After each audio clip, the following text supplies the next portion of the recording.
Hi there, it's Kevin with the Rogue Market here with another Pioneer video. So my sources were right yesterday, and we are getting a new format to bridge the gap between Modern and Standard, and it is going to be called Pioneer. So the speculation races have begun. A lot of the just targets that people think are going to see play are obvious targets like Hangerback Walker, Walking Ballista, and Baby Jace are already being bought out. You can't really find any cheap copies of these left. I expect Collected Company to go pretty soon, and even other enablers like Aetherworks Marvel or Rally the Ancestors. I think those are going to be the first cards that get bought up. However, this meta is so wide open. Just with a bunch of patrons on my Discord, we've been just theorizing about what decks we'll see play, looking at the Frontier decks that actually do well, and it is just really up in the air of what is viable. There are like really busted Hardened Scales decks with Walking Ballista, Hangerback Walker, Winding Constrictor, and Steel Overseer that look like they can just go crazy. You even have the new one from Guilds of Ravnica, a little construct that can actually utilize those 1/1 counters. This seems to be pretty good in that particular deck as well. You have even things like Chandra Tribal and like a Scred type package. I know Scred's not legal, but kind of the, just the red removal spells like a Braid that clear the board and then Chandra's tick up. You have dragons that even look good. You have just, of course, the red deck wins through Cavalcade or through Burn. You have, again, there's so many combo decks through Coco and Rally the Ancestors and graveyard-based decks with not quite dredge mechanics, but self-mill mechanics. You have mono black control that looks pretty good. It is just so wide open. Remind you, Thoughtseize is legal in this format with Theros, so it is a much different format, adding that sort of scope into the mix than just Frontier, and it just leaves a lot of just questions of what is actually going to be good. And so when that is the idea, when there isn't a meta, I think there's a better way of investing, and that's through hate cards. So that is the guaranteed thing, is we do know that hate cards are going to see play. We do know that there is a lot of combo-based decks that are already viable in this format, like that are either currently in Modern, or on the verge of Modern playability, like Jeskai Ascendancy, like Crazy Cat combo, Saheeli combo, like Aetherworks Marvel. So that leaves a huge gap for sideboard that needs to have those slots to take care of those particular combo decks. So this deck, I'm going to focus on 10 cards that I think are very well positioned for sideboard slots in the Pioneer format. So starting off with the recent one, I'm going to call this as one. This is the uncommon M20 hate cards. So specifically Veil of Summer, which is already very expensive, but it goes around black and blue spells. You have Fry, that deals 5 damage to a creature or planeswalkers white or blue. Now keep in mind, Teferi, Baby Jace are legal in this format. I think both of them, both Teferi's, Narset, and Jace is going to see a lot of play in this format, and Fry is going to be very good for dealing with that card. You also have things like the Dragon Lord loses hexproof right when it attacks. I can't remember exactly there, but there's some pretty good blue-white cards that you do have to take care of at that 5 damage. 5 damage is going to get rid of the Linvala. Fry seems very, very well positioned for killing those pesky big white creatures that we'll see play. Hit Siege Rhino, for example. And then, of course, the white and blue planeswalkers. Gideon is a card that I think is going to see a lot of play in the format. Both Gideons, Alex Zendikar and Gideon Blackblade. So Fry is going to be a great go-to card for getting rid of those. And my favorite one, just because the price point is so insanely low, for a card that is just really, really powerful, this is Noxious Grasp. It just flat out destroys green or white planeswalkers or creatures and gains you life. So it's almost, I mean, Fry the Uncounterable is definitely good for the blue, but Noxious Grasp is for green and white. With that little uptick in gaining life, is going to be a very, very good card for that meta. So those are the particular ones I like for the Core 2020. So moving on, there is a card recently from the Challenger decks, Tocatli Honor Guard, which I think is very, very well positioned in this sort of meta with all of the Coco. Like, so many people are talking about Collected Company being a tier 1 deck, and Tocatli Honor Guard is going to be a good answer to Collected Company because it shuts down the entering the battlefield triggers. I also think that Rally the Ancestors is going to be an insane card in this format. If you've never played with Return to the Ranks, Sphinx or Ral the Ancestors, those cards are so potent as mana dumps, and just their one card kills. If you can fill up your graveyard, I've busted Ral the Ancestor before in Standard, and it has all its pieces. I had a Rally the Enchantments deck. Enchantress actually does seem like a viable strategy that you use, like the not Grim Harrowspec. I'm thinking of the card that whenever an enchantment enters the play, it deals the damage, and there's a couple of those that actually do that, and you can just drain your opponents, just kill them with one Rally or Rally the Ancestors. So to Kalidas Guard, shutting down those enter the battlefield triggers, I think is going to be insanely good. We do also have the new one, Out of Core 2020, that does the die effects. So either one of those, both of those, I think are going to be great specs for this particular format. Then we have cards like Kalidas Trader of Get. Kalidas Trader of Get is going to be able to double dip because it's going to be a sideboard card and is also going to be a card that is definitely going to be thrown in the main. I do expect Vampires to be one of the better aggro decks because Sorin is just really, really good, and Sorin into Kalidas is not that bad of a play.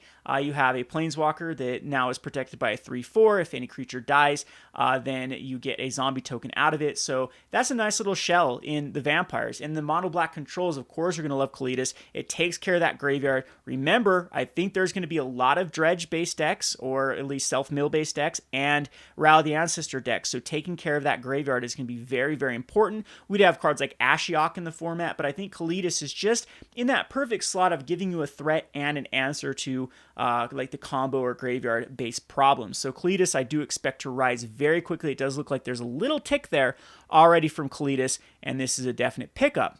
Now we're looking at just removal spells that I think this one is going to be in the main of many, but I think this is more relegated to a sideboard, which is Declaration in Stone. I love the price point, especially if you use that Card Kingdom store credit, 35 cents right now at Card Kingdom, much lower than the TCG market price. Actually, you go over to TCG market price, it's hard to find any of these under about 40 cents, any reasonable packages. So Declaration in Stone is going to be able to take care of the tokens of a lot of the aggro decks that are trying to throw out multiples, and it just gets rid of them. It's a path to, the best thing we have to like a Path to Exile type card. It answers almost everything in the format. So I do think the Declaration in Stone is going to be that one of or two of in most white sideboards, just as an answer to those token-based strategies or anything they just need to exile. So again, price point is where I really like the Declaration in Stone. It's going to slot nicely in that sideboard.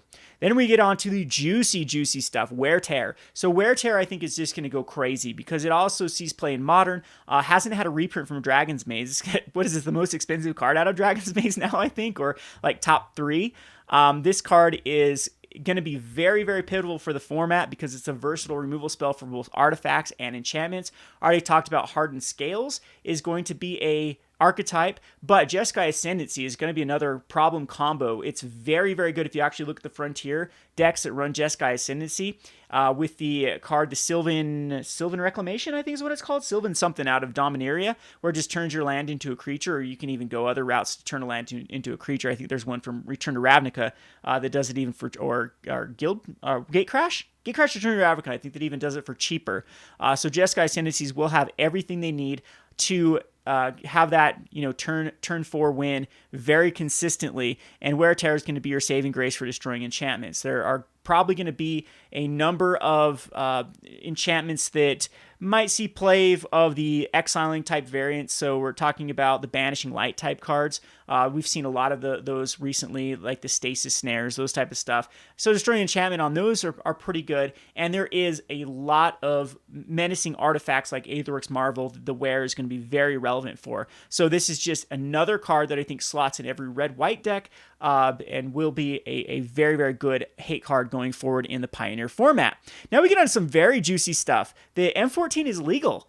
Let me say that again. A lot of people are overlooking M14. They're like thinking M15 forward. It's M14 is legal. M14 has some really good cards in the set like Mutavault. But the hate cards is where this set also shines. So this is a goodie. Lifebane Zombie. Lifebane Zombie is a 3/1 with Intimidate, and when it enters the battlefield, target opponent reveals his or her hand. Choose a green or white creature card and exiles that card. I'm thinking that Green Stompy is going to be a very viable deck, and I'm thinking that white is going to be a very viable. Unfortunately, it can't get Planeswalkers, but it can rip out the Siege Rhinos. It can rip out a lot of other problematic cards. I believe, is Thragtusk the M13 or M14? I can't remember if Thragtusk is legal in this format now. But anyway, it can hit those problematic creatures and still give you a 3-1 beater. So I'm liking Lifebane Zombie. I think it's going to side nicely into mono black sideboards or any other creature-based or mid-range base deck that runs the Collected Company. I think this is going to be a great answer. Collected Company hits Spellquellers, hits Reflector Mages, hits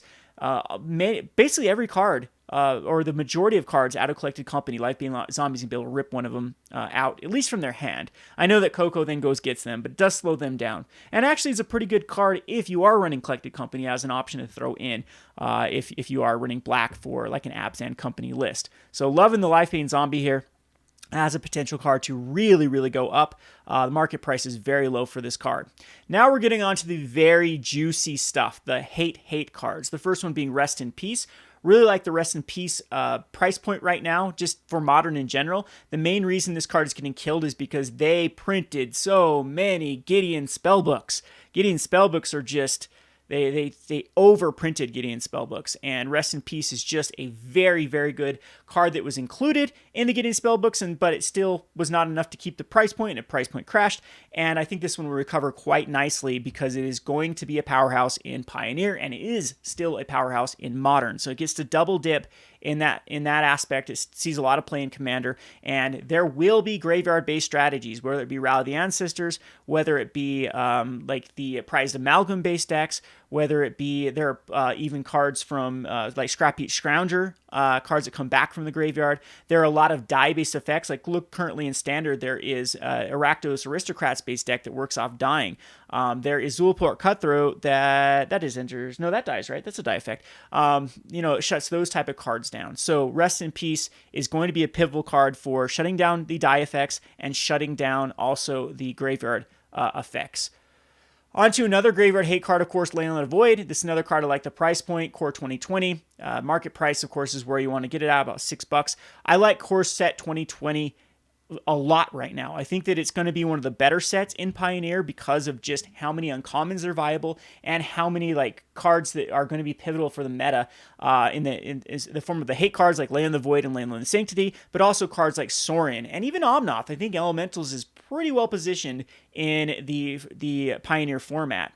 So you have all those Risen Reef type cards for Elementals. You got the Chandra, the Little Chandra, that I think is going to be good. It's already seen playing Frontier in the Cavalcade decks. So Core Set 2020 as a whole, I like as an investable product. However, picking a card from Core 2020, this is the obvious choice. Leyland of the Void comes into play already. It's going to shut down the degenerate stuff, at least, that use the graveyard, and there's going to be plenty of those. I think Delirium is going to be, talking about graveyard, is going to be a very good choice for the format. We have a lot of good Delirium cards. We have the Shadows or Eldritch Moon, was it the Graham Harvester?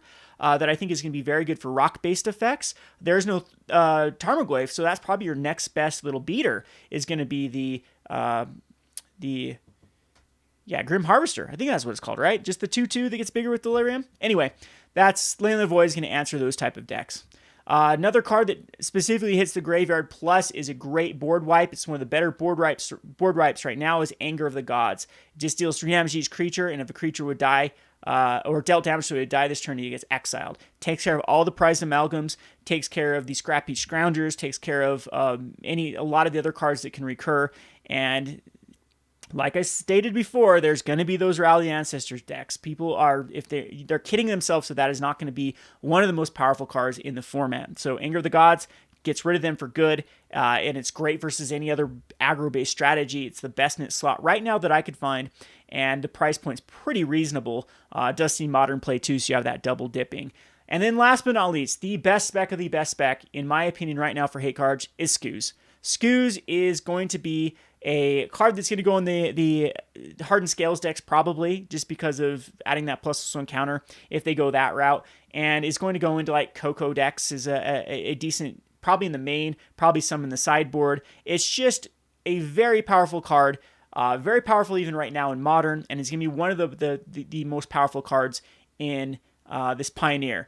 What makes this even more awesome is like this, it missed the Frontier, so no one has really tried Scavenging Ooze in this Frontier format, and I think if Scavenging Ooze was legal, it would see so much play in a Frontier. So I'm loving Skooz as the best spec right now. there's where your Card Kingdom store credit should be used right now, is buying out these Scavenging Oozes, because this, if people are thinking about Baby Jace, if they're thinking about Walking Ballista and Hangerback Walker, I think Scooz is another one of those cards that's going to have a lot of overlap. It's going to go in a lot of, basically any deck that can run green is going to throw this in. And that's going to probably lead me on to my next video that I do. You're going to see a ton of content in the next few days for the Rogue Market. I'm going to analyze specific sets of what cards can see play out of specific sets. We're going to go through every set and do an analysis of those sets. And I'm going to continue to do these type of topics. So the next one is going to be kind of those overlapping cards. The cards can go in multiple decks. And just a little spoiler alert, cards like Courser of Krufix, Tireless Tracker, Scavenging Ooze for green. You look at artifacts like Hangerback Walker and Walking Ballista. Of course, those are easy to throw in multiple decks.